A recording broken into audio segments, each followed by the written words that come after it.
became an aunt when I was 9 to the cutest boy in the world. Oh, how I loved him. I spent every waking minute with him. He was my jackpot. 3 years later, I was blessed with a beautiful niece, Sophie Lee. She is now the biggest diva in the world, but she is also so sweet. I think she's confused on what person she wants to be. 9 months after Sophie Lee was born, I was a new auntie to Hutchins Walker. Yeah, figure out that math. Every person who meets him falls in love. I'm just worried I won't love my kids as much as I love them. These 3 kids have taught me what love truly is. They love me no matter what, and I love them no matter how much they annoy me. I don't know how I was so blessed. I wouldn't be anywhere I am today without them. Having a nephew at 9 really makes you grow up. In saying this, I think I can handle anything that is thrown at me.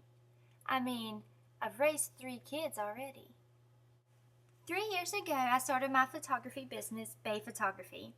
Photography is a huge passion of mine. I love capturing the beauty of God's creations and sharing it with others. It has recently really grown, and I have to turn away some jobs while I'm in school. It's a bummer, but I have to do school right now. Like I said, I love capturing beauty. I really feel like there's beauty in everything that surrounds us. It sounds cliche, I know, but it's true.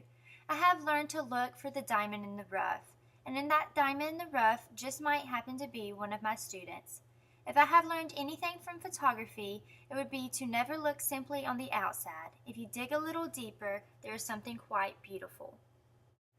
January 15th of this year, my granddaddy passed away.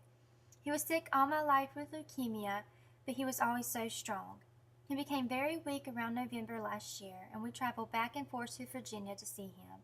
I had a heavy heart on January 14th and decided to call my Grand Dixie to check in and hope to talk to him. She informed me that he was unresponsive, but she would hold the phone to his ear. When she did, I told him how much I loved him, and I told him it was going to be okay. I told him that we were going to be okay, and he can go ahead and be with Jesus. He passed the next morning. Things happen for a reason. God told me to call him that day. He put the words in my mouth to say to him, and as strange as it may seem, it made my strength and faith stronger. February 9th of this year, my papa died. He was my Indian, my cowboy, my hero. Well, he still is. I was so close to him. He was like my second dad. We talked every day and joked about the hectic lives we lived. While he was at the hospital, all he wanted to do was hold my hand. I would sit beside him and hold his hand for hours. Most of the time, my hands would turn purple and fall asleep, but I would do anything for my papa. He would squeeze my hand with the little strength he had and mustered up enough energy to tell me how much he loved me every day at the hospital. The hospital informed us that they couldn't do any more for him. They let him make the next decision, in which he replied he wanted to go home and then to his heavenly home. The day he passed, I went to the hospital to hold his hand, of course, and left a couple hours later to set up the house for him to come home. He arrived home that night and passed 15 minutes later with the whole family around him. As we passed, we all surrounded him and sang Amazing Grace while his brothers put on his cowboy boots, because no cowboy dies without his boots on. Yes, I hurt, and I am in so much pain. I cry myself to sleep every night, but I put a smile on my face every day for what it is. I am so thankful for everything I have in my life. Life very rarely gives us what we want, and it is our job to decide how to deal with it.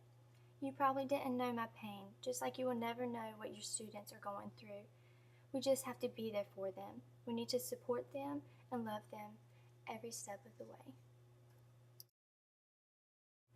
Ron and I met 2 years ago at his sister's wedding. It was his sister and one of my good friends getting married. And yes, I did have another date. It was my boyfriend of 4 years at the time. Well, yep, you guessed it. Ryan and I are now a couple. I know putting this in here may seem silly, but after the loss of the 2 of the most amazing men, I was in trouble. I was in a lot of pain, and he was the only one that eased that pain. He has made my world happy again, and he takes care of me the way my 2 grandfathers did. Sometimes I think they picked him out and just directed him right to me. He has taught me that life is hard and it's a struggle, but there is happiness in the darkest of times. He has restored my faith in humanity. His effect on me is the effect I want to have on my students, a strong role model who they can come to with anything and know there is no judgment. There is only love.